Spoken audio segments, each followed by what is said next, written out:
Hello everyone, welcome to my channel K education. कैसे हैं आप सभी लोग? आई होप आप सभी लोग अच्छे होंगे।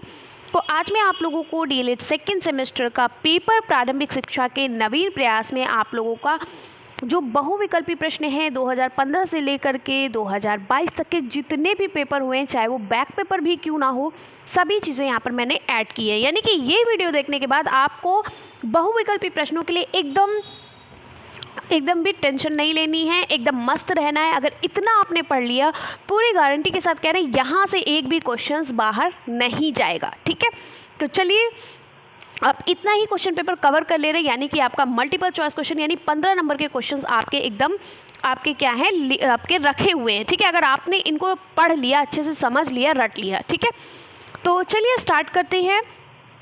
यहाँ पर पहला देखिए, पहला क्वेश्चन है, राष्ट्रीय शिक्षा नीति के अनुसार संपूर्ण भारत में निम्नलिखित शैक्षिक संरचना का अपनाए जाने का सुझाव दिया। तो जो राष्ट्रीय शिक्षा नीति यानी एनईपी यानी नेशनल एजुकेशनल प्रोग्राम जो था हमारा, वो राष्ट्रीय शिक्षा नीति में इसके अनुसार जो पूरे भारत में जो शैक्षणिक संरचना को अपनाया गया था वो था 10+2+3। ठीक है, क्या था? 10+2+3 यानी 10 यानी कि हाई स्कूल बोलते हैं। हाई स्कूल के बाद आपका 2 साल का क्या होता है, इंटरमीडिएट चलता है। उसके बाद 3 साल आपका ग्रेजुएशन चलता है। ठीक है, तो उत्तर नंबर बा आपका सही है।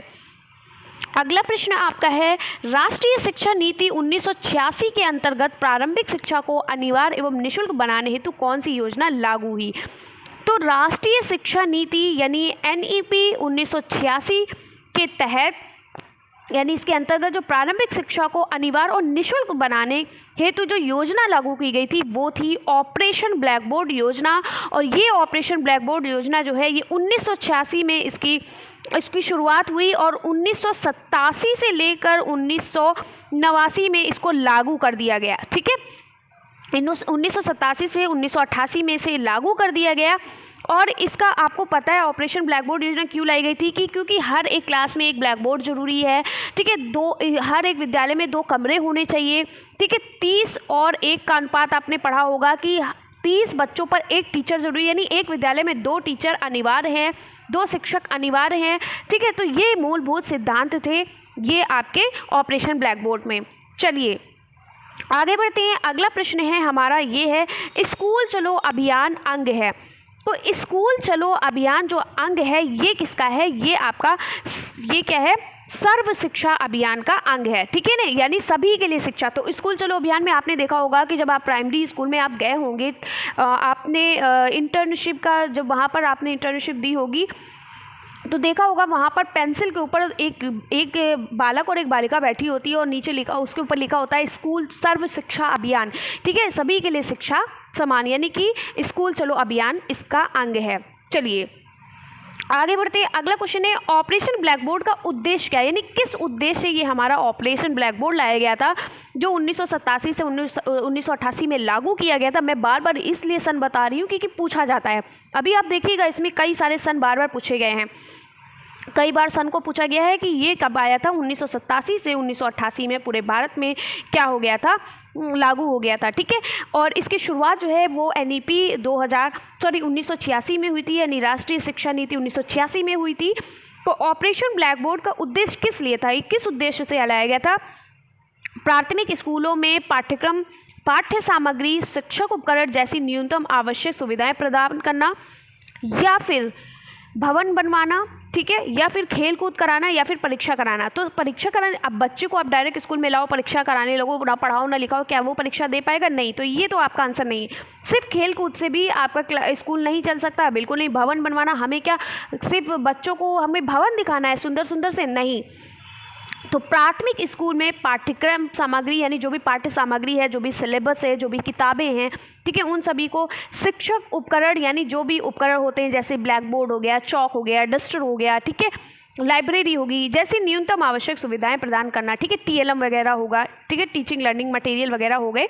तो ये सभी के लिए ऑपरेशन ब्लैक बोर्ड का उद्देश्य है कि प्राथमिक स्कूलों में पाठ्य सामग्री, शिक्षक उपकरण जैसी न्यूनतम आवश्यक सुविधाएं प्रदान करना। ठीक है, चलिए अगला क्वेश्चन है आपका, कस्तूरबा गांधी विद्यालय योजना का संबंध है, यानी जो कस्तूरबा गांधी विद्यालय योजना है इसका संबंध किससे था? तो इसका संबंध जो है देखिए यहाँ पर लिखा है प्राथमिक शिक्षा से, उच्च शिक्षा से, माध्यमिक शिक्षा से, ये प्राथमिक बालिका शिक्षा से। ठीक है। तो सबसे पहले हम आपको बता दें, प्राथमिक शिक्षा जो होती है ये 1 से 5 वर्ष होती है। उच्च प्राथमिक शिक्षा जो होती है वो 6 से 8 वर्ष होती है। ठीक है। माध्यमिक शिक्षा जो होती है वो 6 से 12 वर्ष होती है। ठीक है। प्राथमिक बालिका शिक्षा, तो यहाँ पर जो आपका आंसर जो सही होगा वो होगा आपका प्राथमिक बालिका शिक्षा। ठीक है, जो 6 से 8 वर्ष चलती है। ठीक है, 6 से 8 वर्ष की। और कस्तूरबा गांधी विद्यालय में बालिका, इनके अंदर बालिकाओं के लिए हॉस्टल भी बना था, यानी जो भी बालिकाएं पढ़ेंगी उनके रहने की सुविधा, उनके खाने की सुविधा, उनके पढ़ने की सुविधा, सारी सुविधाएं यहाँ पर उपलब्ध थी पढ़ाने के साथ साथ। ठीक है, यानी हॉस्टल भी यहाँ पर थे। तो उत्तर नंबर द आपका सही है। अगला क्वेश्चन है, प्रोफेसर यशपाल समिति का गठन भारत सरकार द्वारा किया गया। कब किया गया था? प्रोफेसर यशपाल समिति का गठन भारत सरकार के द्वारा कब किया गया था? तो मार्च 1992 में किया गया था। कब किया गया था? मार्च 1992 में। ठीक है। अगला क्वेश्चन है आपका, देखिए यहाँ पर ये जो आपके क्वेश्चन जो आंसर दिए इन पर भी मत जाइएगा, क्योंकि आपके जो राजन सीरीज पवन सीरीज में जो आंसर हैं कुछ कुछ गलत होते हैं। ठीक है, तो ध्यान से पढ़ते चलिए। आप सिर्फ राजन सीरीज पवन सीरीज खरीद कर ये मत सोचिए कि आपने राजन सीरीज खरीद ली, पवन सीरीज खरीद ली तो आप वहाँ से पढ़ोगे, एकदम कभी कभी वहाँ पर आंसर्स गलत होते हैं। ठीक है, तो आपको वीडियोस भी देखना जरूरी है। देखिए यहाँ पर बहुत से व्यक्तियों की अपेक्षा थोड़े से व्यक्तियों को बहुत सा ज्ञान देना अच्छा है, यह कथन किसका है? तो आपको पता है लॉर्ड मैकाले के बारे में मैंने बहुत अच्छे से पढ़ाया है, जिन्होंने छनई का सिद्धांत जिन्होंने दिया था, मैंने आपको बहुत अच्छे से पढ़ाया। निस्पंदन का सिद्धांत जिसको कहते हैं, छनई का सिद्धांत या निस्पंदन का सिद्धांत। ठीक है, इन्होंने कहा कि समाज के उच्च वर्गों के लोगों को मुट्ठी भर शिक्षा दी जाए और वो शिक्षा समाज के अन्य व्यक्तियों को, यानी निम्न स्तर के व्यक्तियों में छन छन कर पहुँचे। तो ये जो ये सोच थी किसकी थी? ये लॉर्ड मैकाले की थी। ठीक है, और बहुत ही बेकार ये व्यक्ति था, और जब आप लोगों को पढ़ाया था है ना, तो कितना ख़राब लग रहा था। ये बहुत टीचर को परेशान करता था, हमारे भारत के लोगों को बहुत परेशान इसने किया है ना। तो यहाँ पर बहुत से व्यक्तियों की, इन्होंने कहा कि बहुत से व्यक्तियों की तुलना हम थोड़े से व्यक्तियों को, यानी जो समाज के उच्च वर्ग के, यानी अमीर व्यक्ति जो हैं, ठीक है, उन व्यक्तियों को बहुत सा ज्ञान देना अच्छा है, बल्कि सभी व्यक्तियों को देने से। ये लॉर्ड मैकाले का कथन है। चलिए अगला है, संपूर्ण साक्षरता अभियान का प्रेरक वाक्य है। अब एक चीज़ ध्यान दीजिएगा, यहाँ पे कंफ्यूज मत होइएगा। अब आपने देखा संपूर्ण साक्षरता अभियान, यानी कि आपने सोचा कि सब पढ़ाएं सब बढ़ाएं, ठीक है, या सब पढ़ें सब बढ़े। नहीं, संपूर्ण साक्षरता अभियान जो है इसका जो प्रेरक वाक्य है वो है एक पढ़ाएं एक। क्या है? एक पढ़ाएं एक। और जो सर्व शिक्षा, यहाँ पे संपूर्ण साक्षरता कहा गया है। अगर यहाँ पर होता सर्व शिक्षा अभियान तो आप कहते सब पढ़े सब बढ़े। ठीक है, तो संपूर्ण साक्षरता अभियान जो है वो है एक पढ़ाएं एक बढ़ाएं। ठीक है, चलिए एक पढ़ाएं एक। आगे बढ़ते हैं। अगला क्वेश्चन है, जिला शिक्षा एवं प्रशिक्षण संस्थान, यानी जिसको हम डाइट बोलते हैं, तो डाइट की स्थापना की गई। तो डाइट की स्थापना कब की गई थी? डाइट की जो स्थापना है वो 1986 की शिक्षा नीति द्वारा की गई थी, यानी कि जो हमारी NEP यानी नेशनल एजुकेशन प्रोग्राम जो था उसके तहत 1986, NEP 1986 के तहत, राष्ट्रीय शिक्षा नीति 1986 या NEP 1986 के तहत क्या किया गया? डाइट की स्थापना की गई। ठीक है, चलिए यहीं पर ऑपरेशन ब्लैक बोर्ड की भी स्थापना की गई थी। ठीक है, अगला है, मध्याह्न भोजन या मिड डे मील योजना प्रारंभ हुई। तो मध्याह्न भोजन या मिड डे मील योजना जो है ये आपकी कब प्रारंभ हुई? मिड डे मील योजना या मध्याह्न भोजन। ठीक है, बात एक ही है। तो ये कब शुरू की गई थी, कब इसका प्रारंभ हुआ था? तो मध्याह्न भोजन या मिड डे मील योजना का जो प्रारंभ है वो हमारा 15 अगस्त 1995 से हुआ। कब प्रारंभ हुआ? 15 अगस्त 1995 में। ठीक है, और आपको पता है कि आप ऐसे याद रखिएगा कि 15 अगस्त को हमारा देश आज़ाद हुआ था। ठीक उसी तरीके से मध्याह्न भोजन यानी मिड डे मील की योजना जो है ये भी 15 अगस्त 1995 से शुरू हुई। चलिए आगे बढ़ते हैं। अगला प्रश्न है, राष्ट्रीय अध्यापक शिक्षा परिषद का मुख्यालय कहाँ है? तो राष्ट्रीय अध्यापक यानी NCTE का है ना, जहाँ पर NCTE का मतलब क्या होता है? राष्ट्रीय अध्यापक शिक्षा परिषद का मुख्यालय NCTE जो है ये हमारे जो जितने भी हमारे क्या बोलते हैं BTC है, B.Ed है, इनके लिए मान्यता जो प्राप्त होती है वो NCTE के द्वारा ही प्राप्त होती है। जो विद्यालय शुरू होते हैं DLED के, BTC के, ठीक है, या फिर ये जो हमारे B.Ed के हैं, ये सभी इनको मान्यता कहाँ से मिलती है? NCTE से मिलती है। और हाँ, इसके लिए कहाँ जाना पड़ता है? तो इसके लिए हमें कहाँ जाना पड़ता है? नई दिल्ली में। ठीक है, और इसको हम इंग्लिश में, एनसीटी को इंग्लिश में हम नेशनल क्या बोलते हैं, national council for teacher education. ठीक है, चलिए, तो ये कहाँ पर है, नई दिल्ली में है। चलिए आगे बढ़ते हैं। अगला क्वेश्चन है हमारा, भारतीय संविधान के किस अनुच्छेद द्वारा प्रारंभिक शिक्षा को मौलिक अधिकार घोषित किया गया है।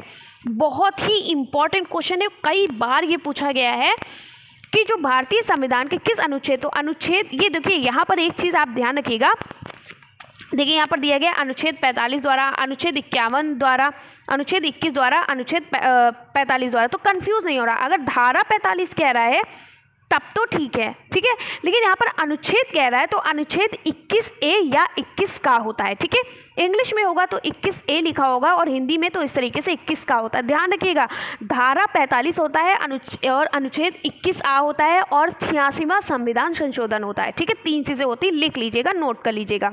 चलिए अगला क्वेश्चन है, सर्व शिक्षा अभियान को वित्तीय सहयोग देता है, तो सर्व शिक्षा अभियान को वित्तीय सहयोग कौन देता है, तो सर्व शिक्षा अभियान को वित्तीय सहयोग जो है वो हमारी केंद्र और राज्य सरकार दोनों देती है, यानी कि हमारी ये केंद्र और राज्य सरकार क्या होती है, दोनों देती है। ठीक है, चलिए, जिसे समवर्ती सूची में भी रखा गया है।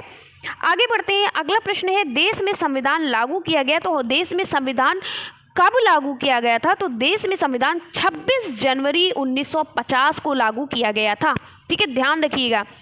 अगला क्वेश्चन जो है हमारा वो है, शिक्षा को मौलिक अधिकार के रूप में स्वीकार किया गया, तो शिक्षा को मौलिक अधिकार के रूप में 1 अप्रैल 2010 को क्या किया गया था, स्वीकार कर लिया गया था, यानी पूरे देश में इसको लागू कर दिया गया था। ठीक है, और 2009 में इसको क्या किया गया था, पारित किया गया था। तो 1 अप्रैल 2010 को क्या किया है, शिक्षा को मौलिक अधिकार के रूप में स्वीकार किया गया।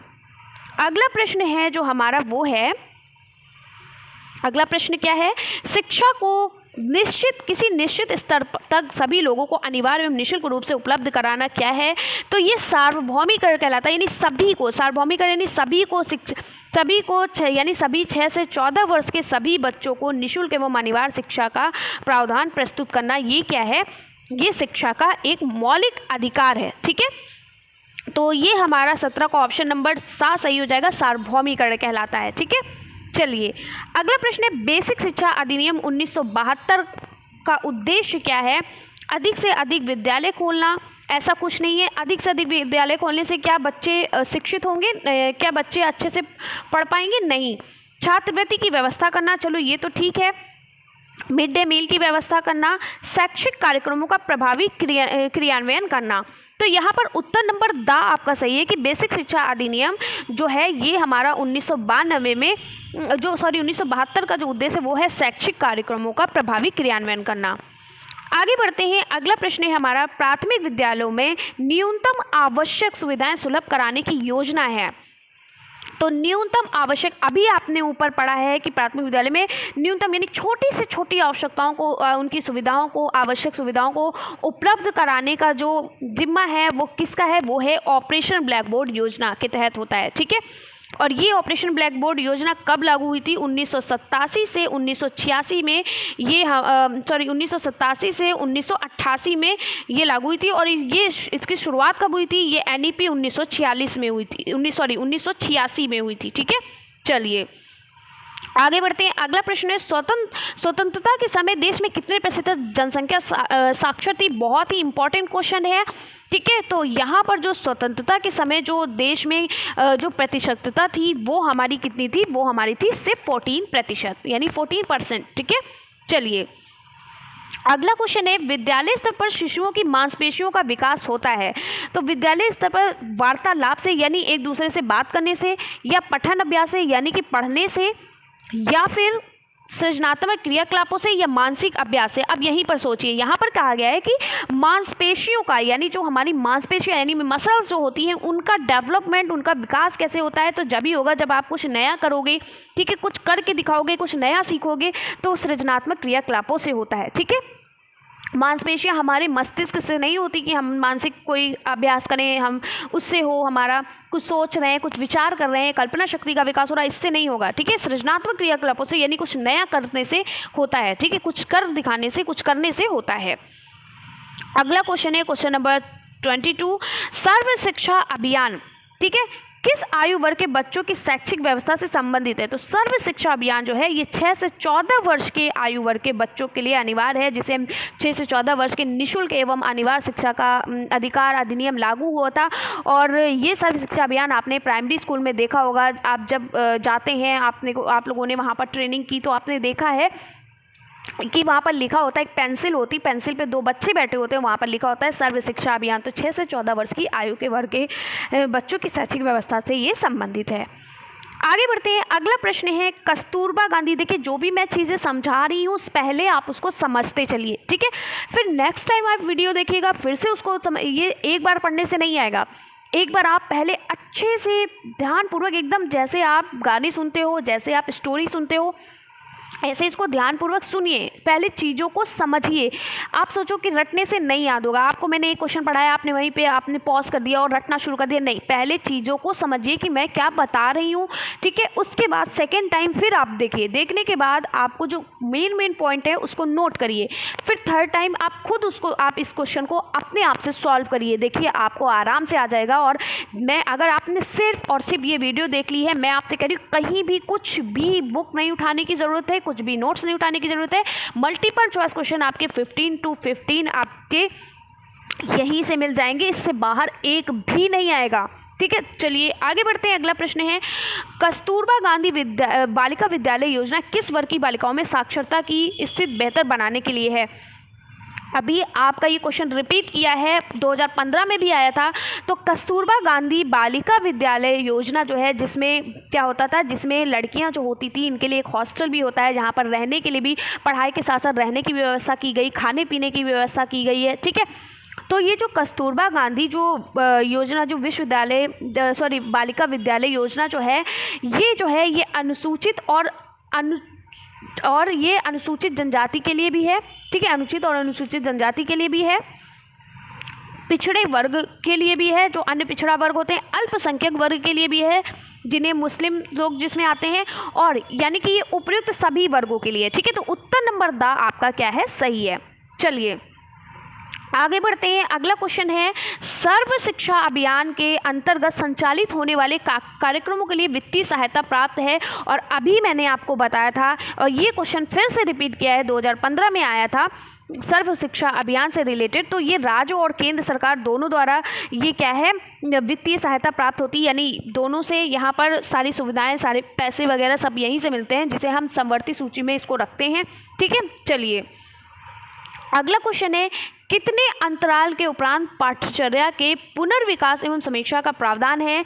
तो जो ये हमारे जो पाठचर्या यानी जो करिकुलम है, तो इसका जो पुनर्विकास किया जाता है, फिर से इसका विकास, फिर से इसकी समीक्षा की जाती है, वो कितने साल बाद की जाती है ये पूछा गया है। तो 5 वर्ष बाद फिर से इसकी चेकिंग होती है कि क्या हमारे जो पाठ्यक्रम है यानी हमारे करिकुलम में क्या चेंजिंग की जाए। करिकुलम का मतलब देखिए, एक होता है सिलेबस और एक होता है करिकुलम, ठीक है। एक होता है पाठचर्या और एक होता है पाठ्यक्रम, ठीक है। ध्यान रखिएगा, एक होता है पाठचर्या और एक होता है पाठ्यक्रम। पाठचर्या का मतलब होता है करिकुलम, CURRICULUM, करिकुलम। और जो पाठ्यक्रम होता है उसको हम बोलते हैं सिलेबस, ठीक है। तो सिलेबस में क्या होता है, जैसे कि आपने एक पाठचर्या देखी, जैसे एक बुक का आपने क्या किया, एक बुक का पाठ्यक्रम देखा वहाँ पर, ठीक है, क्या क्या पढ़ना है, कौन कौन से चैप्टर पढ़ने हैं, ठीक है। करिकुलम में आ गया कि कक्षा 1 में कौन कौन सी किताबें चलेंगी, ठीक है, सभी किताबों में कौन कौन से पार्ट पढ़ाए जाएंगे, ठीक है, ये चीज़ हो गई। तो वही यहाँ पर बताया गया कि अब हर 5 साल के बाद क्या होता है, किताबों में यानी बुक्स में जो भी चेंजिंग करनी होती है वो कब होती है, 5 वर्ष के बाद होती है, ठीक है। चलिए आगे बढ़ते हैं। अगला क्वेश्चन है हमारा, महात्मा गांधी ने बुनियादी तालीम या बेसिक शिक्षा का प्रस्ताव रखा था, तो आपको पता है कब रखा था, सन 1937 में रखा था, जिसे हम क्या कहते हैं, जिसे हम किसके नाम से पुकारते हैं, जिसे हम वर्धा सम्मेलन के नाम से भी पुकारते हैं। सन 1937 में वर्धा सम्मेलन में इन्होंने, महात्मा गांधी ने बुनियादी तालीम या बेसिक शिक्षा का प्रस्ताव भी रखा था, जिसे हम बुनियादी शिक्षा या बेसिक शिक्षा के नाम से भी जानते हैं, ठीक है। अगला क्वेश्चन है माध्यमिक शिक्षा आयोग के अध्यक्ष थे। तो माध्यमिक शिक्षा आयोग के अध्यक्ष, और ये बहुत ही इंपॉर्टेंट क्वेश्चन है, तो माध्यमिक शिक्षा आयोग के जो अध्यक्ष है वो हमारे क्या हैं, डॉक्टर लक्ष्मण स्वामी मुदालियर जी हैं, ठीक है। याद रखिए, माँ से माध्यमिक और माँ से मुदालियर, ऐसे याद रखिएगा, ठीक है। चलिए आगे बढ़ते हैं। अगला क्वेश्चन है, निम्नलिखित में से किस स्तर के विद्यालय से बच्चों को स्वतंत्र रूप से विकसित करने के लिए अवसर दिए जाते हैं? प्राथमिक विद्यालय के बच्चों को, या पूर्व माध्यमिक विद्यालय के, या माध्यमिक विद्यालय के, या पूर्व प्राथमिक विद्यालय के? तो जो पूर्व प्राथमिक विद्यालय के जो बच्चे हैं, ठीक है, पूर्व प्राथमिक विद्यालय के जो बच्चे होते हैं उनको जो है वो क्या किया जाता है, देखिए जो हमारे क्या बोलते हैं पूर्व प्राथमिक विद्यालय के जो बच्चे हैं इनको जो होता है, इनको जो है स्वतंत्र रूप से विकसित करने के लिए अवसर दिए जाने चाहिए। ठीक है, चलिए अगला है, अब देखिए हरास की समस्या से एक आशय है, बहुत ही इंपॉर्टेंट क्वेश्चन है ये। 2016 में भी, 2019 में भी, 2022 में भी पूछा गया है और 2021 में भी पूछा गया है। तो कक्षा में अनियमित उपस्थिति, बच्चों का अनुत्तीर्ण हो जाना, ठीक है, ये भी नहीं है। बच्चे को गांव छोड़कर शहर चले जाना, नहीं, बीच में ही विद्यालय छोड़कर बच्चे को चला जाना। देखिए क्या होता है, हरास, ठीक है, हरास होता है। और एक देखिए, एक होता है अव्यय, एक होता है अवरोधन। ठीक है, आपको मैं बता दूं, एक होता है अव्यय और एक होता है अवरोधन। और ध्यान पूर्वक सुनिएगा, मैं आपसे जितना कहूँ इंपॉर्टेंट समझ ली उसका 100 गुना इंपॉर्टेंट है ये बात। ठीक है, अव्यय का मतलब होता है, ठीक है, एक होता है अव्यय और एक होता है अवरोधन। ठीक है, अवरोधन का मतलब देखिए, अव्यय जिसको हम हरास भी कहते हैं, दूसरे नाम से जानते हैं हरास के नाम से, जो ये लिखा हुआ है। अवरोधन क्या होता है, एक होता है अव्यय, एक होता है अवरोधन। अव्यय को हम हरास भी कहते हैं। तो हरास को आपने पता कि बीच में ही विद्यालय छोड़कर बच्चे का चला जाना। जैसे बच्चा कक्षा 3 में है और किसी भी समस्या के कारण, गरीबी के कारण, या कुछ भी कोई भी समस्या हो सकती है, या फिर वो उसको पढ़ने में हिचकिचाहट हो रही है, कुछ भी समस्या के कारण वो क्या करे, बीच में स्कूल ही छोड़कर चला जाए, नहीं कभी भी स्कूल आए ही ना, उसको हम बोलते हैं हरास या अव्यय। ठीक है, अवरोधन किसे कहते हैं? अवरोधन का मतलब होता है कि जैसे एक बच्चा कक्षा 3 में है और वो बच्चा उसी कक्षा में बार बार पढ़ रहा है, मतलब फेल हो जा रहा है। ठीक है, एक बार फेल हुआ, 2 बार फेल हुआ, तो उस कारण वो क्या करता है, एक ही क्लास में पढ़ रहा है और एक ही क्लास में फेल हो जा रहा है, तो उसे बोलते हैं अवरोधन। ठीक है, तो हरास का मतलब आप समझ गए कि हरास का मतलब होता है बीच में ही विद्यालय छोड़कर बच्चे का चला जाना। ठीक है, यानी विद्यालय ही छोड़कर चला जाना, तो क्या कहलाता है, हरास कहलाता है। ठीक है, चलिए अब देखिए पटेल एक्ट संबंधित है। पटेल एक्ट किससे संबंधित है ये आपको बताना है। तो पटेल एक्ट जो है वो हमारा प्राथमिक शिक्षा में गुणवत्ता और परिमाणात्मक वृद्धि से संबंधित है। ठीक है, चलिए अगला क्वेश्चन है हमारा, राष्ट्रीय पाठचर्या की रूपरेखा यानी एनसीएफ 2005 के अनुसार मार्गदर्शन सिद्धांत में निहित है। बहुत ही इंपॉर्टेंट क्वेश्चन है। तो एनसीएफ यानी राष्ट्रीय पाठचर्या की रूपरेखा एनसीएफ 2005 के अनुसार पाठचर्या का संवर्धन, पाठ्य पुस्तक पर केंद्रित करना, पाठ्यक्रम के कुछ उप विषयों को रटन प्रणाली से मुक्त करना, विद्यालय से प्राप्त ज्ञान को बाहरी दुनिया से जोड़ना, कक्षा की गतिविधियों को परीक्षा में कम महत्व देना। तो ये किससे संबंधित है, यहाँ पर पूछा गया। देखिए ये सभी से संबंधित है, लेकिन सबसे ज़रूरी जो है वो है पाठचर्या का संवर्धन, पाठ्य पुस्तक पर केंद्रित करना। ठीक है, चलिए वैसे तो ये सभी आते हैं। अगला क्वेश्चन है, गोखले विधेयक प्रस्तुत किया गया था। तो ये जो हमारा गोखले विधेयक है ये कब प्रस्तुत किया गया था? ये 16 मार्च 1911 को प्रस्तुत किया गया था। ठीक है, चलिए अब ये देखिए बैक पेपर जो आपका 2016 में हुआ था उसके क्वेश्चन चल रहे हैं, यानी कि सभी जितने भी आपके प्रीवियस ईयर क्वेश्चन पेपर सब मैंने यहाँ पे रखे, चाहे वो बैक पेपर क्यों ना हो। ठीक है, अगला है, हंटर कमीशन के समक्ष प्राथमिक शिक्षा को अनिवार्य एवं निःशुल्क करने का प्रस्ताव रखा। तो हंटर कमीशन के जो समक्ष प्राथमिक शिक्षा का जो अनिवार्य एवं निःशुल्क करने का जो प्रस्ताव रखा था वो दादा भाई नौरोजी ने रखा था। ठीक है, चलिए अगला प्रश्न है, प्राच्य और पाश्चात्य वाद विवाद का जन्म हुआ। बहुत ही इंपॉर्टेंट है और ये बहुत पूछा जाता है। प्राच्य और पाश्चात्यवाद ये जो है आपके क्या बोलते हैं, ये आपका अति लघु उत्तरीय लघु में भी बहुत पूछा जाता है। तो जो हमारा प्राच्य और पाश्चात्य जो ये हमारा आपने अभी देखा, ये जो है ये हमारा कब रखा जाता है? ये 1813 के आज्ञा पत्र से इसका जन्म हुआ है। ठीक है, कब? 1813 के आज्ञा पत्र से। अगला क्वेश्चन है हमारा, शिक्षा आयोग 1964 से 66 के अध्यक्ष कौन थे? तो शिक्षा आयोग 1964 से 66 के जो अध्यक्ष थे वो श्री DS कोठारी यानी कि श्री दौलत सिंह कोठारी। D फॉर दौलत, S फॉर सिंह। ठीक है, और कोठारी दौलत सिंह कोठारी कौन है? श्री दौलत सिंह कोठारी, इनका पूरा नाम है दौलत सिंह कोठारी। ठीक है, और कोठारी आयोग के ये अध्यक्ष भी हैं। चलिए आगे बढ़ते हैं, राष्ट्रीय बाल श्रम परियोजना संचालित की गई, तो ये आपकी 9वीं पंचवर्षीय योजना में संचालित की गई थी और ये क्वेश्चन आपका 2020 में भी पूछा गया है। चलिए अगला क्वेश्चन है, उत्तर प्रदेश के समस्त जिलों में स्कूल चलो अभियान शुरू किया गया, यानी कि जो उत्तर प्रदेश के जितने भी जिलों में जो हमारे स्कूल हैं उनमें स्कूल चलो अभियान जो है वो कब शुरू किया गया था, तो वो 2004 कब शुरू किया गया था, वर्ष 2004 में। ठीक है, चलिए आगे है, अगला क्वेश्चन जो है हमारा वो क्या है, अगला क्वेश्चन कह रहा है कि राष्ट्रीय साक्षरता मिशन की स्थापना के बाद सर्वप्रथम संपूर्ण साक्षरता अभियान की घोषणा की गई थी, तो केरल राज्य में की गई थी। ठीक है, चलिए अगला क्वेश्चन है हमारा, पूर्व प्राथमिक शिक्षा किससे संबंधित है, तो जो पूर्व प्राथमिक शिक्षा है वो हमारी 3 से 6 वर्ष तक के बच्चों के लिए संबंधित है। ठीक है, किससे, 3 से 6 वर्ष के बच्चों के लिए।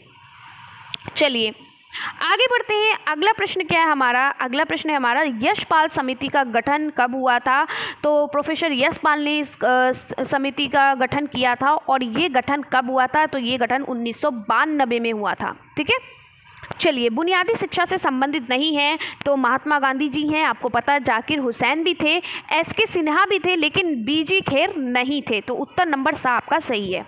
चलिए पोषाहार वितरण योजना, जिसे हम मिड डे मील योजना या मध्याह्न भोजन के नाम से भी जानते हैं, इसका उद्देश्य नहीं है, ये पूछा है, तो कहा गया है कि बच्चों का विद्यालय में ठहराव तथा वृद्धि करना, बिल्कुल सही है।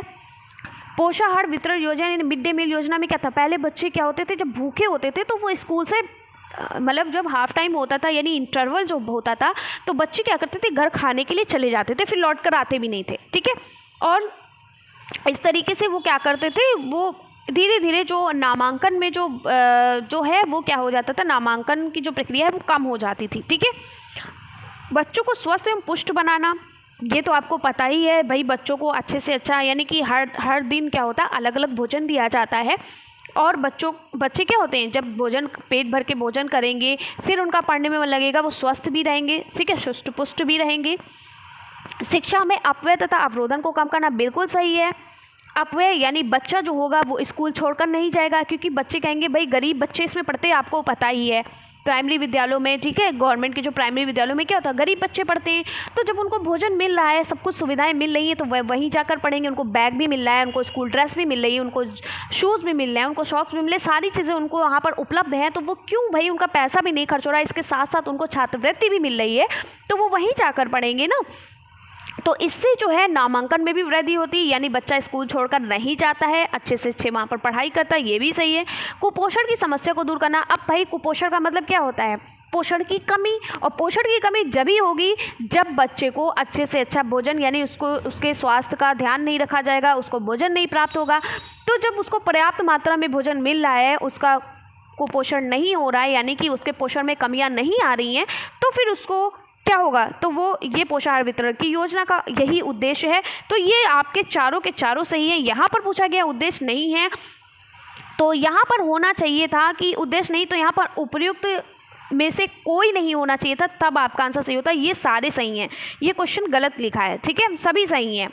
चलिए अगला है, शिमला शिक्षा सम्मेलन 1901 का आयोजन किया गया।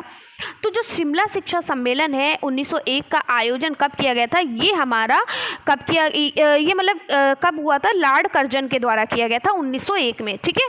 चलिए अगला क्वेश्चन है, शिक्षा को समवर्ती सूची में स्थान दिया गया था। तो शिक्षा को समवर्ती सूची में स्थान कब दिया गया था, 1976 ईस्वी में दिया गया था, ठीक है। चलिए अगला पॉइंट है हमारा, राष्ट्रीय साक्षरता मिशन की स्थापना हुई थी। तो राष्ट्रीय साक्षरता मिशन की जो स्थापना है वो 1988 में हुई थी। कहाँ है भाई 1988, ये देखिए, ठीक है।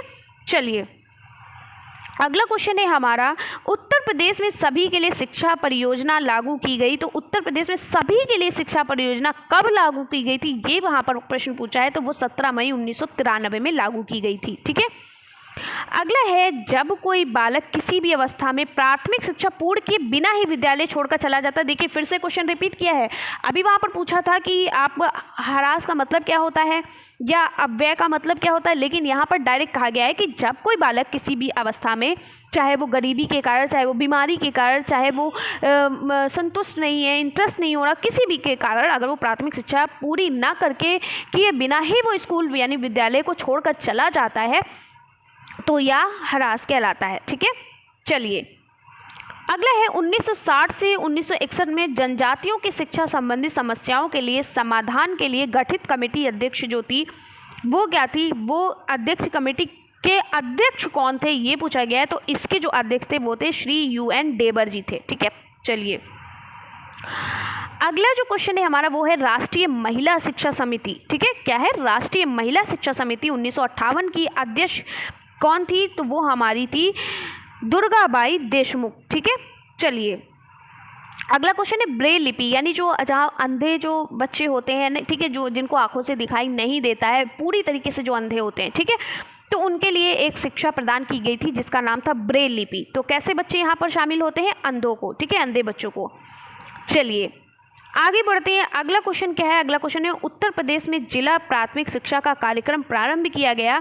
तो उत्तर प्रदेश में जिला प्राथमिक शिक्षा का कार्यक्रम कब शुरू हुआ था, कब इसको प्रारंभ किया गया था, तो इसका प्रारंभ जो है कब हुआ था, 1997 से 1998 में। ठीक है, चलिए राष्ट्रीय शैक्षिक अनुसंधान एवं प्रशिक्षण परिषद यानी NCERT का मुख्यालय कहाँ स्थित है, तो राष्ट्रीय शैक्षिक अनुसंधान एवं प्रशिक्षण परिषद यानी NCERT का मुख्य विद्यालय जो है नई दिल्ली में स्थित है।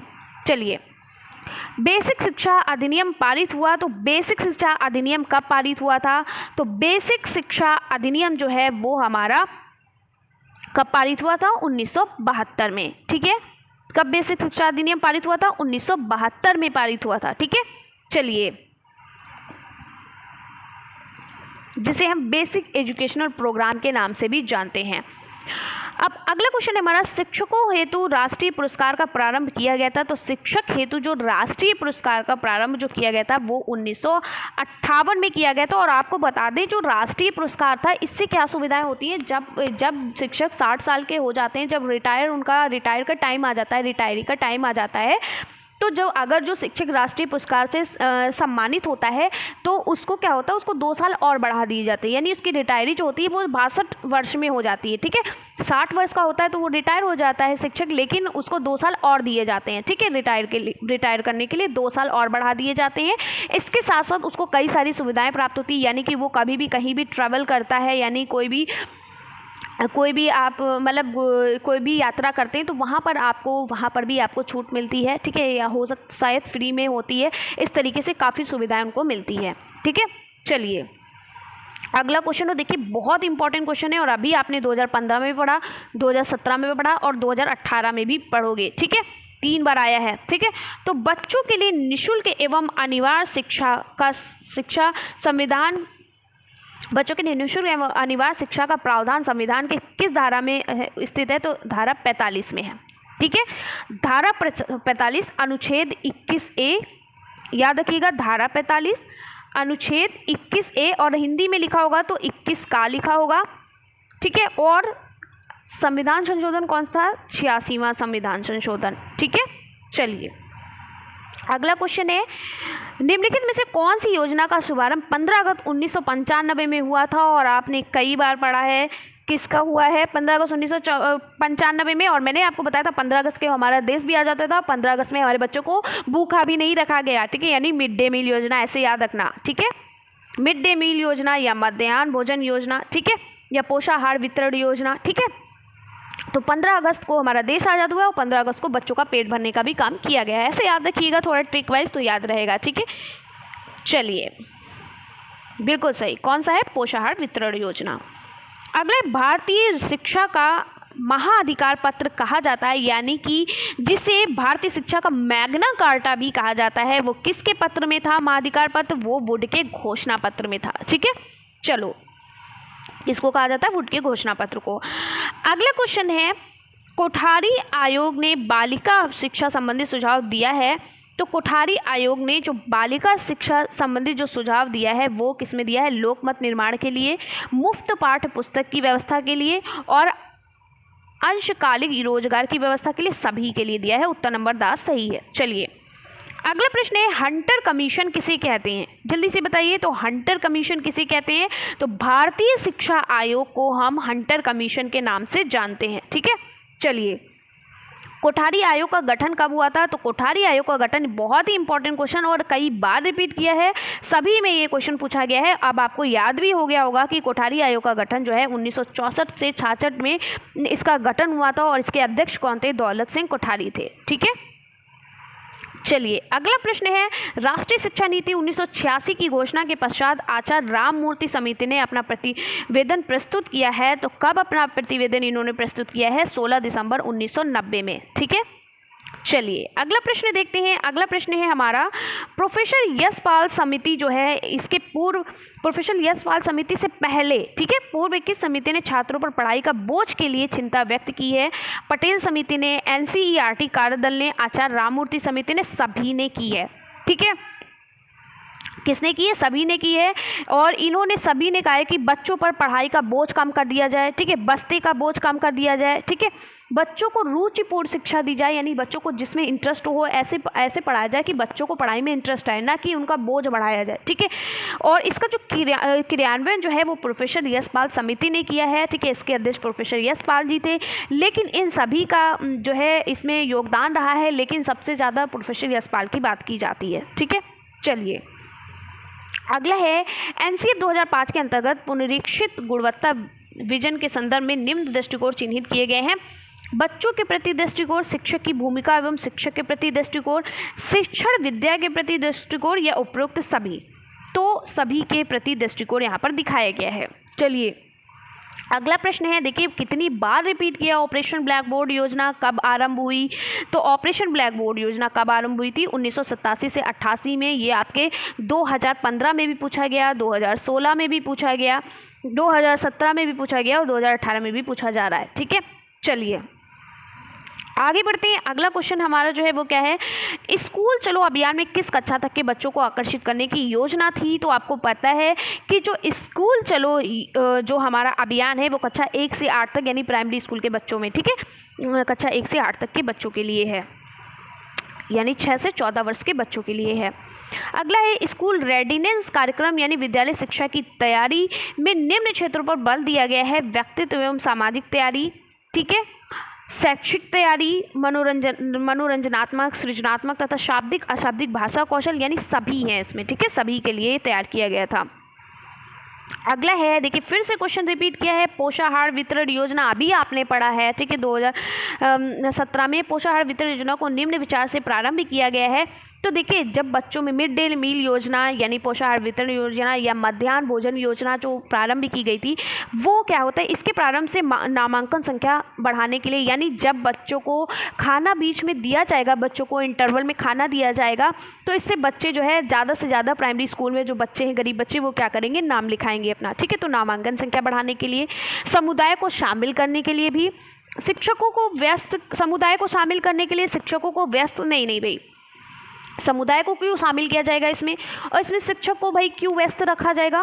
ठीक है, शिक्षक को व्यस्त करने के क्यों भाई, शिक्षक थोड़ी खाना बनाने लगेगा। ठीक है, रोजगार बढ़ाने के लिए भी नहीं यहाँ पर किया गया, बल्कि क्या है, नामांकन संख्या बढ़ाने के लिए यहाँ पर ये इसकी वजह से यहाँ पर क्या की गई थी, पोषाहार वितरण योजना यानी मिड डे मील योजना यानी मध्याह्न भोजन योजना का विचार जो है वो यहाँ पर प्रारंभ किया गया। अगला क्वेश्चन है, निःशुल्क एवं अनिवार्य बाल शिक्षा अधिकार अधिनियम किस वर्ष बना है? तो निःशुल्क एवं बाल अधिकार शिक्षा अधिनियम जो है वो हमारा 2009 में बना था। ठीक है, और 1 अप्रैल 2010 में पूरे देश में से लागू कर दिया गया।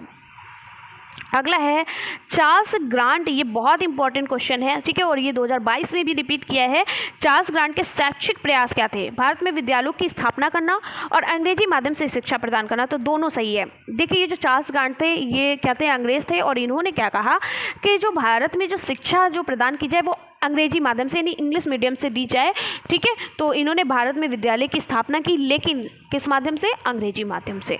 चलिए आगे बढ़ते हैं। अगला क्वेश्चन है, निःशुल्क और अनिवार्य बाल शिक्षा अधिकार अधिनियम के अंतर्गत 4थे अध्याय में शिक्षकों के दायित्व दिए गए हैं। कि ये क्या है, नियमित समय में स्कूल में उपस्थित होना बिल्कुल सही है। एक जो स्कूल का टाइम है वहाँ पर उपस्थित होना, 8 बजे का स्कूल तो 8 बजे आपको स्कूल में उपस्थित हो जाना है। पाठ्यक्रम के अनुसार पढ़ाना और उसे निर्धारित समय में पूरा करना, यानी पाठ्यक्रम के अनुसार ही पढ़ाना। आप कुछ भी आकर पढ़ा दो, नहीं पढ़ा सकते हो। आपके जो बुक में जो भी जितना भी सिलेबस है आप उसी को पढ़ाओगे और सिलेबस को उसके निर्धारित समय पर पूरा करोगे। मान लो आपने 10 दिन में ही पूरी किताब पढ़ा दी, ऐसा नहीं है। प्रत्येक बच्चे को सीखने की योग्यता का आकलन करना बिल्कुल सही है। तो तीनों के तीनों सही है, यानी उपयुक्त सभी।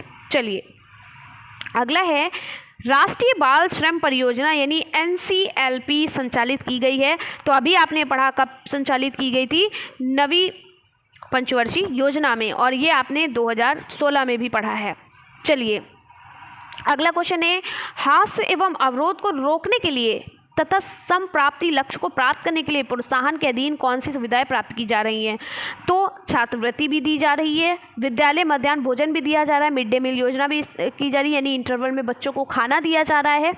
ठीक है, स्कॉलरशिप भी दी जा रही है, निःशुल्क पाठ्य पुस्तकें और ड्रेस भी दी जा रही है, यानी कि बिना फीस लिए पाठ्य पुस्तक और ड्रेस भी दी जा रही है। तो ये सभी दी जा रही है, इसी वजह से हास्य और अवरोधन रोकने की क्षमता यहाँ पर विकसित हो रही है।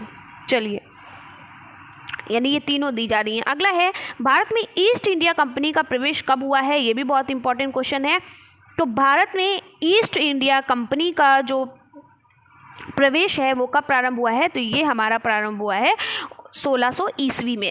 ठीक है, चलो आगे बढ़ते हैं। अगला क्वेश्चन है, राष्ट्रीय शिक्षा आयोग का गठन हुआ है।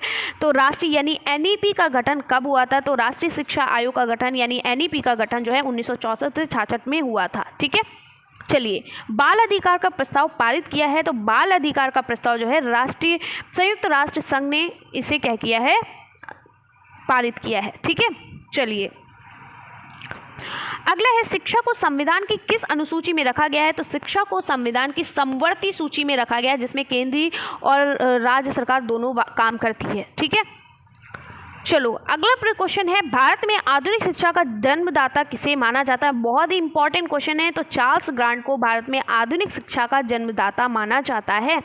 अगला क्वेश्चन है, निःशुल्क और अनिवार्य शिक्षा का अधिकार 2009 किस अनुच्छेद के द्वारा माना गया है। तो अनुच्छेद 21A या 21 का के में माना गया है। ये एक क्या है, निःशुल्क अनिवार्य शिक्षा का अधिकार अधिनियम। ये एक मौलिक अधिकार है, जो मौलिक अधिकार जो अमेरिका से लिया गया है। ये अधिकार जो है कक्षा 1 से 8 तक के सभी बच्चों को निःशुल्क एवं अनिवार्य शिक्षा का यानी निःशुल्क क्या है शिक्षा दी जाए, कक्षा से 1 से 8 तक के सभी बच्चों को।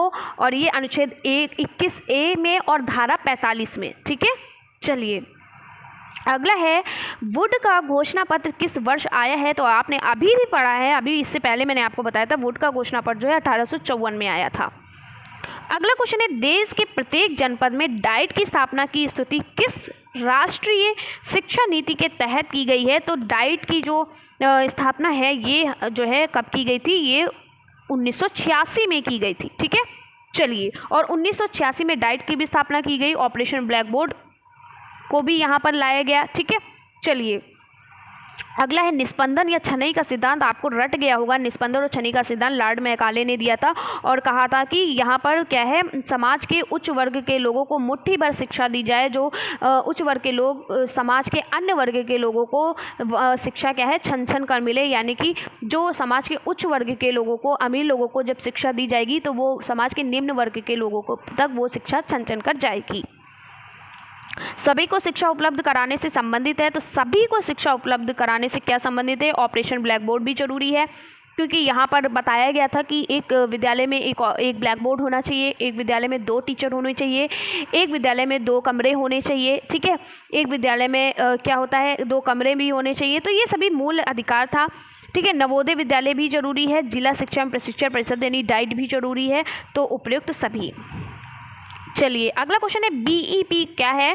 तो बेसिक एजुकेशनल प्रोग्राम, ये हमें बेसिक शिक्षा परियोजना, जिसको हिंदी में हम बेसिक शिक्षा परियोजना कहते हैं, इंग्लिश में बेसिक एजुकेशनल प्रोग्राम कहा जाता है। चलिए मध्याह्न भोजन योजना का उद्देश्य क्या है। तो आपको पता है, मध्याह्न भोजन से बच्चों के नामांकन में वृद्धि होगी। ठीक है, जब बच्चों को उनकी सारी सुविधाएं मिलेंगी, भाई गरीब बच्चा है और उसको सब निःशुल्क मिल रहा है, खाना भी दोपहर में मिल रहा है, तो फिर वो क्यों नहीं पढ़ने आएगा। तो इससे बच्चों का नाम, ज़्यादा से ज़्यादा लोग नाम लिखाएंगे उस विद्यालय में। बच्चों को विद्यालय में पूरे समय तक रोके रखना स्कूल आने के लिए प्रेरित करना, ठीक है। तो ये सभी हमारे हैं, इसमें उत्तर नंबर 10 सही है। भारत सरकार ने सन 1992 में संशोधित कार्यान्वित कार्यक्रम को कितने खंडों में बांटा है? तो इन्होंने कार्यान्वित कार्यक्रम को 23 खंडों में बांटा है, ठीक है। चलिए, ऑपरेशन ब्लैक बोर्ड योजना का सुझाव दिया गया है, तो कितनी बार आपको बताया कि जो ऑपरेशन ब्लैक बोर्ड योजना का सुझाव है वो राष्ट्रीय शिक्षा नीति 1986 में दिया गया था, यानी NEP 1986 में इसका क्या किया गया था, सुझाव दिया गया था, ठीक है, जो नई शिक्षा नीति आई थी। आगे बढ़ते हैं, अगला क्वेश्चन है NPEGL में किस कक्षा की अपवंचित लड़कियों के अध्ययन करने का प्रावधान है? तो ये जो है ये हमारा 1 से लेकर 8 तक, ठीक है। ये क्या है, ये हमारा 1 से लेकर 8 तक की है, ठीक है। चलिए अगला क्वेश्चन चलिए देखते हैं। अगला क्वेश्चन है हमारा, निम्न में कौन सा अनुच्छेद, अब यहाँ पर आप कह रहे होगे कि ये 3 से लेकर 5 लिखा है और मैम ने 1 से लेकर 8 बताया है, तो ये 3 से लेकर 5 नहीं है, ये 1 से लेकर 8 ही है, ठीक है।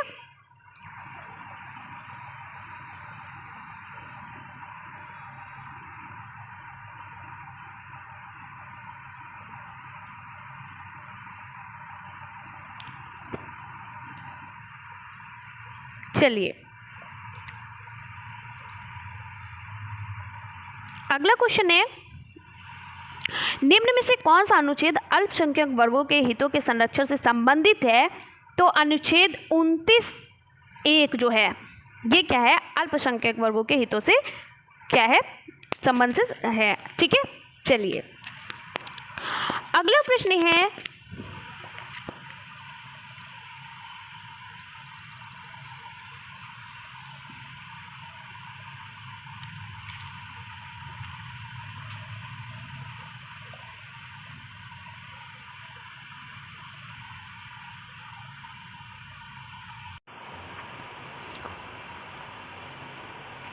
चलिए अगला प्रश्न यहाँ पर है वो ये है, निम्न में कौन सा अनुच्छेद अल्पसंख्यक, ये तो आपको बता दिया 29(1) है, 6 से 14 वर्ष तक के बच्चों को निःशुल्क व अनिवार्य शिक्षा को मौलिक अधिकार को किस संविधान संशोधन, देखिए संविधान संशोधन आ गया और मैंने कई बार आपको बताया है 86वां संविधान संशोधन है, ठीक है।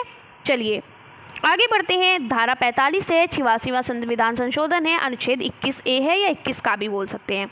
केंद्रीय सलाहकार बोर्ड किसके नाम से जाना जाता है? तो केंद्रीय सलाहकार जो बोर्ड है ये हमारा किसके नाम से जाना जाता है? तो ये सार्जेंट योजना के नाम से जाना जाता है, ठीक है।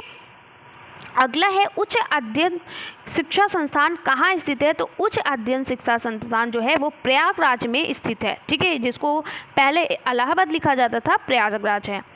अगला है, शिक्षा का अधिकार अधिनियम 2009 कब लागू हुआ? तो ये 1 अप्रैल 2010 को लागू हुआ था, ठीक है।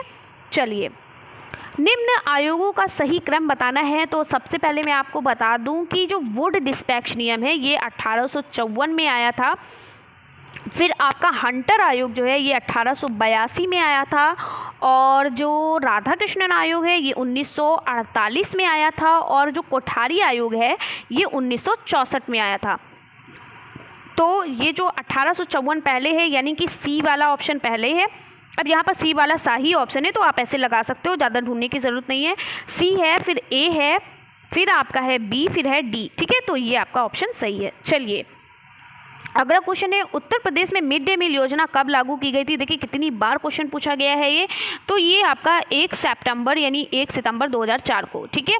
चलिए अगला क्वेश्चन है, कस्तूरबा गांधी विद्यालय बालिका विद्यालय योजना भारत सरकार द्वारा कब प्रारंभ हुई थी? ये भी आपकी 2004 में ही आई थी, ठीक है।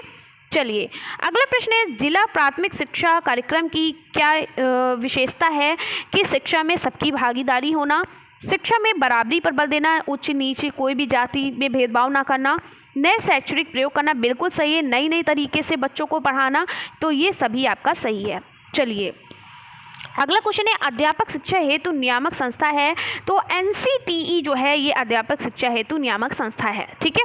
जहाँ पर टीचर को, यानी कि जो NCTE है इसके माध्यम से क्या होता है, ये जो होती है ये हमारे जो डाइट है या फिर हमारे जो DLED या जो B.Ed कर रहे हैं उनको, उन विद्यालयों को मान्यता प्राप्त होती है यहाँ से, ठीक है। चलिए अगला है राष्ट्रीय पाठचर्या 2005 के प्रारंभ का अंश रविंद्रनाथ टैगोर के किस निबंध से लिया गया है? तो सभ्यता और प्रगति उनका एक जो है निबंध है, जिसमें NEP जो राष्ट्रीय पाठचर्या 2005 के प्रारंभ का अंश है। ठीक है, चलिए अगला है 1992 में गठित यशपाल समिति किससे संबंधित है? तो 1992 में जो यशपाल, मैंने आपको बताया यशपाल समिति क्या कहती है, बच्चों के बोझ को कम करना, यानी उसके बस्ते को कम करना, बल्कि बच्चों को ऐसे पढ़ाना कि वो उसको इंटरेस्ट है, रुचि है, तो स्कूली छात्रों के बोझ को कम करना, इनका यही मेन मकसद था। ठीक है, ये इसीलिए आई ही थी ये शिक्षा नीति। छनाई का सिद्धांत किसके द्वारा प्रतिपादित किया है? छनाई का सिद्धांत या निस्पंदन का सिद्धांत लॉर्ड मैकाले ने दिया था। और आपको पता है उच्च वर्ग से लेकर निम्न वर्ग के समाज के उच्च वर्गों को शिक्षा देकर, मुट्ठी भर शिक्षा देकर देना इन्होंने अनिवार्य समझा, जिससे कि वो शिक्षा समाज के निम्न वर्गों तक छन छन कर पहुँचेगी। नवोदय विद्यालय की स्थापना किसकी संस्तुति पर की गई है? तो नवोदय विद्यालय की जो स्थापना है वो आपको पता है नई शिक्षा नीति यानी कि NEP 1986 में इसकी क्या की गई थी, इसकी संस्तुति की गई थी। ठीक है, अगला क्वेश्चन है, जब कोई बालक किसी भी अवस्था में प्राथमिक शिक्षा पूर्ण किए बिना ही विद्यालय छोड़कर चला जाता है, और आपने ये कई बार पढ़ा है, तो उसे हम क्या कहते हैं? तो उसे हम अपव्यय कहते हैं, और जिसे हम अपव्यय के साथ साथ और क्या हमने पढ़ा था, ह्रास कहते हैं। ठीक है, ऐसे लिखा जाएगा ह्रास। चलिए अगला क्वेश्चन है, कलकत्ता में मदरसा की स्थापना किसने की? ठीक है, किसने की? कलकत्ता में मदरसा की स्थापना जो है वो हमारे वॉरेन हेस्टिंग ने की थी। किसने की थी? वॉरेन हेस्टिंग ने की थी। ठीक है, चलिए अगला प्रश्न है, भारतीय शिक्षा का आयोग गठन किया गया था। तो भारतीय शिक्षा का आयोग जो है वो कब गठन किया गया था? तो भारतीय 1882 में, और इसको हम हंटर आयोग या भारतीय शिक्षा आयोग के नाम से भी जानते हैं। ठीक है, चलिए अगला क्वेश्चन है, शिमला शिक्षा सम्मेलन हुआ है। तो शिमला शिक्षा सम्मेलन 1901 में हुआ था। ठीक है, चलिए अगला है, स्कूल चलो अभियान अंग है। तो किसका अंग है? ये सर्व शिक्षा अभियान का अंग है। चलिए अगला है, कस्तूरबा गांधी विद्यालय योजना का संबंध है। तो कस्तूरबा गांधी विद्यालय योजना का संबंध प्राथमिक शिक्षा से बिल्कुल नहीं है, क्योंकि इसमें बालिका नहीं लिखा है। माध्यमिक शिक्षा बिल्कुल नहीं, क्योंकि इसमें बालिका नहीं लिखा हुआ है। और आपको बता दें, जो प्राथमिक शिक्षा होती है वो 1 से 5 तक होती है, तो ये तो बिल्कुल नहीं है। ठीक है, और जो आपकी उच्च प्राथमिक शिक्षा जो होती है वो 6 से 8 तक होती है। ठीक है, प्राथमिक शिक्षा 1 से 5 तक होती है, उच्च प्राथमिक 6 से 8 तक होती है, और 6 से 12 तक जो आपकी होती है ये माध्यमिक शिक्षा होती है। तो जो कस्तूरबा गांधी जो विद्यालय योजना है ये हमारी जो है ये 6 से 8 तक के बच्चों के लिए है। ठीक है, लेकिन आप ध्यान रखिएगा ये प्राथमिक विद्यालय नहीं होगा, क्योंकि प्राथमिक विद्यालय 1 से 5 वर्ष होता है। अब हमें चाहिए कि उच्च प्राथमिक विद्यालय, तो यहाँ पर उच्च प्राथमिक विद्यालय ऑप्शन नहीं है, तो हम इसमें माध्यमिक विद्यालय बालिका शिक्षा से करेंगे। क्यों? क्योंकि 6 से 12 तक की जो शिक्षा होती है वो माध्यमिक विद्यालय में आती है, तो इसमें ही 6 से 8 वर्ष आ जाएगा। ठीक है, तो इस तरीके से द उत्तर आपका सही है। अगला प्रश्न है, बाल अधिकार का प्रस्ताव पारित किया था। तो बाल अधिकार का जो प्रस्ताव है वो किसने पारित किया था? तो बाल अधिकार का प्रस्ताव जो है वो हमारे यूनेस्को ने भी पारित किया था, भारत सरकार ने भी दिया था, और संयुक्त राष्ट्र संघ ने भी दिया था। तो उपयुक्त सभी ने। ठीक है, चलिए अगला क्वेश्चन है, मध्याह्न भोजन योजना का उद्देश्य क्या है? तो मध्याह्न भोजन योजना का उद्देश्य है कि छात्रों के नामांकन में वृद्धि करना, छात्रों को विद्यालय में रोके रखना, छात्रों को विद्यालय आने के लिए प्रेरित करना। ठीक है, तो उपयुक्त सभी। अगला है, ऑपरेशन ब्लैक बोर्ड योजना का आरंभ कब हुआ था? देखिए कितनी बार पूछा गया है, कब हुआ था? 1887 में। चलिए, किसे राष्ट्रीय शिक्षा आयोग भी कहते हैं? तो आपको पता है जो कोठारी आयोग को हम राष्ट्रीय शिक्षा आयोग के नाम से भी जानते हैं, और इसके अध्यक्ष कौन थे? प्रोफेसर जो हमारे थे श्री दौलत सिंह कोठारी। चलिए अगला है, निःशुल्क एवं अनिवार्य शिक्षा बाल अधिकार अधिनियम किस वर्ष में बना है? तो ये हमारा 2009 में बना था, और 1 अप्रैल 2010 को पूरे भारत में लागू कर दिया गया था। तो उत्तर नंबर सा आपका सही है। अगला प्रश्न है आपका, कितने अंतराल के उपरांत पाठचर्या के पुनर्विकास एवं समीक्षा का प्रावधान होता है? तो देखिए क्वेश्चन रिपीट किया गया है 5 वर्ष के बाद। भारतीय संविधान के किस अनुच्छेद में 6 से 14 वर्ष की आयु तक बालकों को निःशुल्क एवं अनिवार्य शिक्षा की बात की गई है? तो ये जो 6 से 14 वर्ष के लिए ये हमारे 21A या 21 के बच्चों के लिए। अगला, शिक्षा का छनाई का सिद्धांत लागू किया है। तो छनाई का सिद्धांत जो है, शिक्षा छनाई का सिद्धांत उच्च वर्ग की शिक्षा के लिए लागू किया गया है। ठीक है, इन्होंने क्या किया था, लॉर्ड मैकाले ने इसे दिया था, क्या कहा था कि समाज के उच्च वर्ग के लोगों को शिक्षा दी जाए। चलिए अगला प्रश्न है, जिला प्राथमिक शिक्षा कार्यक्रम किसकी वित्तीय सहायता से संचालित किया गया है? तो ये विश्व बैंक यानी वर्ल्ड बैंक की सहायता से संचालित किया गया है। अगला है, हरास की समस्या से क्या आशय है? देखिए फिर से वही क्वेश्चन पूछा गया है। तो इसमें क्या होता है, छात्रों का बीच में ही विद्यालय छोड़कर चले जाना, इसकी समस्या से आशय है इसका। अगला हमारा प्रश्न है, ये 2022 का पेपर है। 2022 में चलिए देखते हैं क्या पेपर पूछा गया है। तो 2022 में हम पेपर देखते हैं क्या पूछा गया है 2022 में। चलिए, तो राज्य के 6 से 14 वर्ष के सभी बच्चों को निःशुल्क और अनिवार्य शिक्षा का अधिकार भारतीय संविधान के किस अनुच्छेद से प्राप्त है? कितनी बार पूछा गया है? 21A से बहुत इंपॉर्टेंट है, हर एक पेपर में पूछा गया और आपके पेपर में भी पूछा जाएगा क्योंकि बहुत इंपॉर्टेंट ही है। अगला है, प्राथमिक स्तर पर मातृभाषा में शिक्षा उपलब्ध कराने का दायित्व राज्य का है, किस अनुच्छेद में लिखा है? क्योंकि यहाँ पर मातृभाषा की बात की गई है और आपको पता है जो मातृभाषा की यहाँ पर बात की गई, तो ये जो मातृभाषा है ये आपकी किस में दी गई है? ये आपकी, चलिए देखते हैं ऑप्शन में किस तरीके का ऑप्शन दिया गया। अच्छा, ये तो ये आपकी जो है ये आपकी दी गई है अनुच्छेद 350 में। ठीक है, किस में दी गई है? ये आपकी दी गई है अनुच्छेद 350 में। ठीक है, 50A में दी गई है। ठीक है, ए याद रखिएगा, सा उत्तर आपका यानी तीसरा उत्तर आपका सही रहेगा। ठीक है, चलिए अगला प्रश्न क्या है आपका? चलिए अगला प्रश्न देखते हैं और यहाँ पर 350 भी लिखा है, 350A जहाँ पर होगा वो उत्तर सही होगा। ठीक है, चलिए अगला क्वेश्चन है, बाल अधिकार का प्रस्ताव पारित किया गया है। तो बाल अधिकार का प्रस्ताव जो है वो राष्ट्रीय संयुक्त राष्ट्र संघ के द्वारा पारित किया गया था। ठीक है, यानी UNO के द्वारा। अगला है, भारतीय संविधान में शिक्षा विषय है तो वो समवर्ती सूची में है जिसे राज्य सरकार और केंद्र सरकार दोनों करती है। चलिए अगला क्वेश्चन है, वुड घोषणा पत्र किस वर्ष भेजा गया था? तो वुड का घोषणा पत्र 1854 में भेजा गया था। हाँ, ये देखिए उत्तर नंबर 4 आपका सही है। अगला है, 1882 के पहले शिक्षा आयोग की अध्यक्षता किसने की? तो 1882 के पहले जो है हमारे हंटर आयोग ने इसकी अध्यक्षता की थी। ठीक है, अगला है, अध्यापक शिक्षा हेतु नियामक संस्था कौन सी है? तो आपको पता है NCTE, ये क्या है? अध्यापक शिक्षा हेतु इसकी इस संस्था की नियामक जो अध्यापक शिक्षा हेतु नियामक संस्था है वो NCTE है। ठीक है, यही मान्यता देते हैं BTC और B.Ed वालों को। अगला है अगला क्या है, बेसिक शिक्षा अधिनियम पारित हुआ और कई बार ही क्वेश्चन पूछा गया। 1972 में पारित हुआ, ये आपका 2015, 16, 17, 18 सभी में पूछा गया है। अगला है, किस योजना का शुभारंभ 15 अगस्त 1995 में हुआ था? तो मैंने आपको बताया था ना कि 15 अगस्त को देश आज़ाद हुआ, 15 अगस्त को ही हमारे बच्चों को का पेट भरा गया, तो पोषाहार वितरण योजना। अगला क्वेश्चन है, मध्याह्न भोजन का उद्देश्य क्या था? तो इसका उद्देश्य था कि बच्चों के नाम में वृद्धि करना। कई बार देखिए क्वेश्चन पूछा गया, क्या ही समझाऊँ आपको बार बार।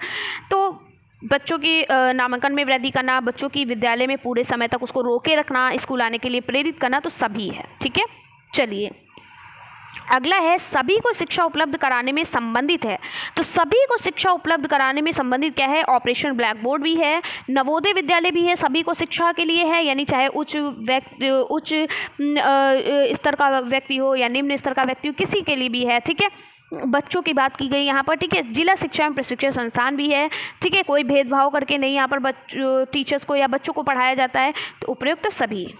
ठीक है, चलिए अगला क्वेश्चन है, कस्तूरबा गांधी विद्यालय योजना का क्षेत्र क्या है? तो इसका जो क्षेत्र है वो है ग्रामीण है। ठीक है, क्या है? ग्रामीण है। अगला क्वेश्चन जो है हमारा वो है BEP क्या है? तो बेसिक शिक्षा परियोजना है। B फॉर होता है बेसिक, E फॉर होता है एजुकेशनल, P फॉर होता है प्रोग्राम और इसका मतलब होता है बेसिक शिक्षा परियोजना। चलिए, शिमला शिक्षा सम्मेलन 1901 का आयोजन किया गया है। तो शिमला शिक्षा सम्मेलन 1 का आयोजन जो है वो लॉर्ड कर्जन के द्वारा किया गया था। किसके द्वारा किया गया था? लॉर्ड कर्जन के द्वारा। ये कई बार रिपीट किया क्वेश्चन है, इसको जरूर पढ़िएगा। अगला क्वेश्चन और लास्ट क्वेश्चन है 2022 का और इस वीडियो का। तो भारत में आधुनिक शिक्षा का जन्मदाता किसे माना जाता है? आपने अभी पढ़ा है किसने माना जाता है? चार्ल्स ग्रांट को माना जाता है। ठीक है, चार्ल्स ग्रांट को माना जाता है। तो कैसी लगी वीडियो कमेंट्स में ज़रूर बताइएगा। और आपके जितने भी पेपर हैं, चाहे वो बैक पेपर हों, चाहे वो आपके जो भी पेपर होते हैं वो हो, सभी मैंने यहाँ पर करा दिए। कहीं से आपको पढ़ने की ज़रूरत नहीं है। इतने क्वेश्चन अगर आपने लगा लिए तो समझ लीजिए आपके बहुविकल्पी प्रश्नों में 15 नंबर पक्के हैं, अगर आपको ये सारे याद होंगे। ठीक है, तो मिलते हैं इसी तरीके से फिर नेक्स्ट वीडियो में। अगर चैनल पर नए हो तो जल्दी से सब्सक्राइब कर लो, साइड में बेल आइकन है उसको प्रेस कर लो। इसके साथ साथ लाइक करना बिल्कुल भी मत भूलिएगा, बहुत मेहनत करनी पड़ती है। और कितनी देर से मैं आप लोगों को सारे क्वेश्चंस कराई हूँ, एक ही वीडियो में सब आपको करा दिया है। तो आपके कहने पर ये वीडियो लेकर आई हूँ, तो मुझे ज़्यादा से ज़्यादा लाइक चाहिए और जितना आप शेयर करोगे उतना ही मैं आपको और भी अच्छा करा दूंगी। यानी कि सारे डेल के जितना भी आपका जितनी भी चीज़ें हैं, जैसे फर्स्ट सेमेस्टर में मैंने आपको पढ़ा दी थी, रटा दी थी, वैसे सेकेंड सेमेस्टर में कराऊंगी। तो वीडियो को सभी ग्रुप में शेयर करें ज़्यादा से ज़्यादा। तो मिलते हैं इसी तरीके से नेक्स्ट वीडियो में, तब तक के लिए बाय बाय, टेक केयर।